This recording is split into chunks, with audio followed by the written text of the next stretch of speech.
Jadi pada percobaan kali ini kita akan mengukur dan mengamati tegangan searah dan tegangan bolak-balik.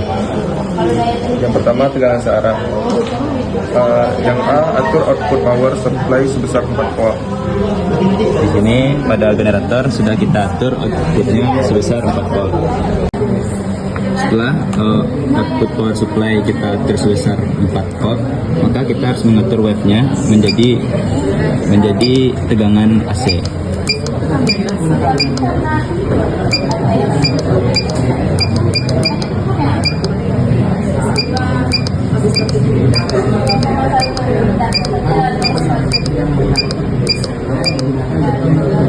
Setelah diatur ke tegangan AC, lalu kita hubungkan input kanal B osiloskop dengan output power supply.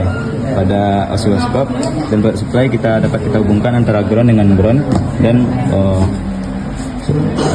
arusnya di sini. Selanjutnya, atur skalar osiloskop pada DC, bacalah dan amati beberapa tegangan yang diukur oleh osiloskop.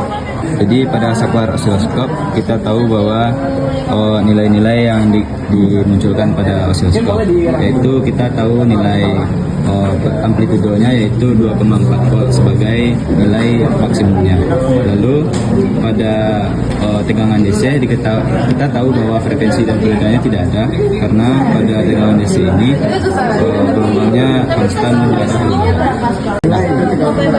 Yang pertama, atur generator sinyal pada frekuensi 1 GHz gelombang sinusoidal dengan besar tegangan 4 volt. Di sini kita dapat mengatur gelombang dulu menjadi gelombang DC.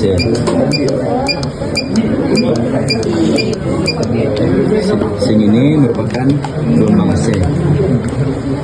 Lalu kita mengatur nilainya sebesar 1000 kHz. Ini kan? Oh iya, itu kan. Dan satu yang kiri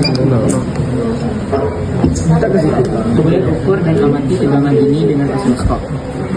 Di sini kita tahu bahwa tegangan pada osiloskop yaitu frekuensi sebesar 1 kHz, periodenya sebesar 1 milisecond, lalu nilai amplitudonya sebesar 42,4. Jadi pada percobaan selanjutnya kita akan mengukur dan mengamati frekuensi. Yang pertama, sebelum rangkaian seperti gambar yang sudah ada pada modul. Di sini rangkaiannya telah kita susun sesuai dengan gambar yang ada. Selanjutnya, hubungkan output dari function generator dengan input kanal A osiloskop. Di sini antara generator dan osiloskop sudah terhubung. Saklar fungsi dari function generator pada posisi sinusoidal.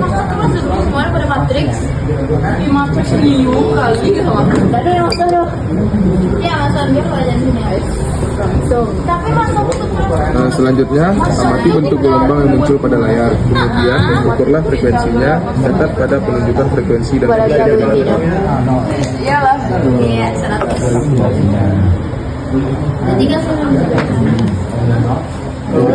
Selanjutnya, bandingkan hasil pengukuran frekuensi dengan osiloskop dengan menggunakan frekuensi yang ditunjuk pada function generator. Selanjutnya, ulangi langkah B dan C untuk gelombang gigahertz atau sepertiga dan gelombang pulsa atau tetap.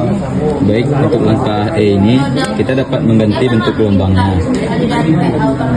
Untuk yang pertama yaitu bentuk gigi gergaji. Kita dapat memilih gelombang yang ini. Dengan bentuk ini dapat kita amati bahwa gelombangnya berubah. Dapat kita amati nilai frekuensinya sebesar 1 kHz. Nah, pada generator juga frekuensinya 1 kHz. Lalu kita mengubah gelombangnya lagi dalam bentuk pulse. Jadi dapat kita ubah gelombangnya dalam bentuk pulse, yaitu pada menu yang ini. Nah, di sini gelombangnya sudah dalam bentuk gelombang pulsa. Nah, pada gelombang pulsa ini nilai frekuensinya itu 1 kHz. Nah, pada generator juga ditunjukkan nilai frekuensi sebesar 1 kHz.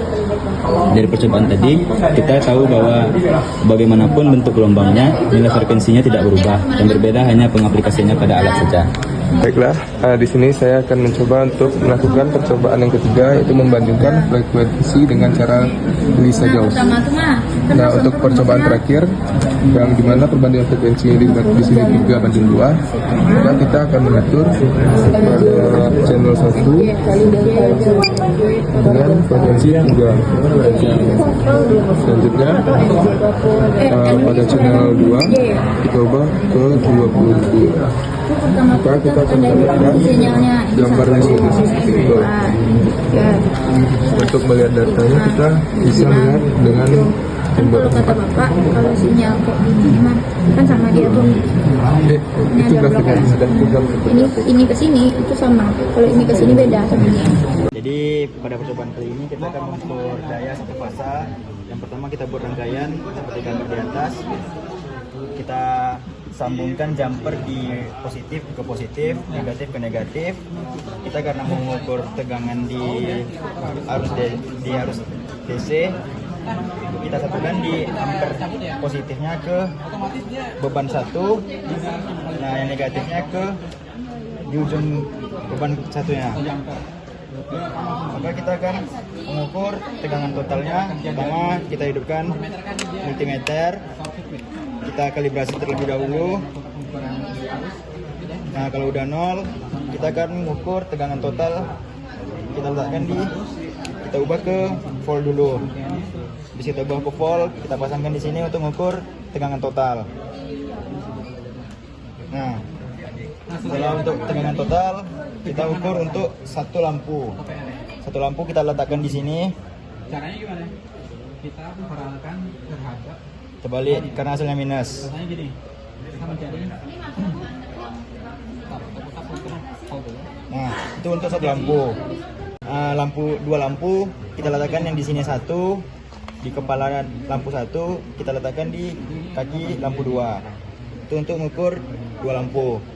Kalau untuk mengukur 3 lampu, kita letakkan di kepala lampu 1, di kaki lampu ketiga. Nah, setelah itu lalu didapatkan arus yang mengalir. Jadi arus karena ini rangkaian seri, arus yang mengalir pada setiap lampu adalah sama. Jadi arus yang didapat adalah ini. Arusnya sebesar 200 mA atau 0,21 ampere. Jadi di sini kita akan melakukan uji coba untuk pengukuran daya beban lampu paralel. Jadi yang pertama adalah untuk tegangan, kita hubungkan dulu ke sumber tegangannya. Lalu di sini kita hubungkan dulu untuk pengukuran ampermeternya ke bagian seri dengan rangkaiannya. Lalu ada voltmeter kita pasang secara paralel dari sumber tegangannya, karena kalau sumber tegangan dan voltmeternya itu paralel maka jumlah tegangannya akan sama. Nah, kalau untuk mengukur besaran dari ampermeter dari beban pada lampu yang pertama adalah kita shortkan dulu pada port yang pertama dengan kepala dari bebannya, biar arusnya agak dapat mengalir. Lalu setelah itu kepala dari beban tersebut dihubungkan ke lampu. Lalu di bagian ekornya, kakinya kita hubungkan di bagian bawah dari beban. Itu untuk pengukuran lampu pertama, dan kita akan mendapatkan hasil dari ampernya dan juga voltnya. Lalu untuk yang beban kedua, lampu kedua, dari kepala arus yang pertama, kedua, itu kita shortkan terlebih dahulu. Setelah di-shortkan, lalu dari kepala arus yang kedua ke kakinya, itu kita shortkan juga. Karena dari rangkaian itu tidak ada harus mengalir, maka harus di-shortkan terlebih dahulu. Lalu di kepala lampu kedua ini kita hubungkan ke kepala dari lampu sebagai bebannya. Lalu kaki dari lampu ini kita hubungkan ke kaki dari pengukuran bebannya. Maka itu kita bisa mengukur besaran arus dari lampu yang kedua. Nah, lalu untuk lampu yang ketiga, kepala dari ampernya kita tetapkan di sini, di yang pertama. Lalu untuk kakinya yang kita sambungkan di bagian terakhir. Nah, kaki dari ampermeternya. Lalu karena di sini masih tidak ada arus yang mengalir, harus di-short-circuitkan terlebih dahulu.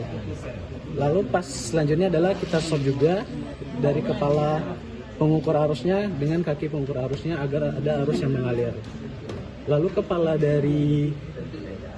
dari arusnya kita hubungkan ke kepala lampu yang ketiga sebagai agar arus bisa mengalir ke beban.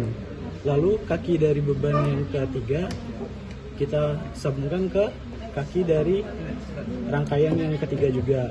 Nah, di sini kita bisa dapat mengukur besaran dari arus total dari lampu yang 3 lampu yang sedang hidup saat sekarang ini.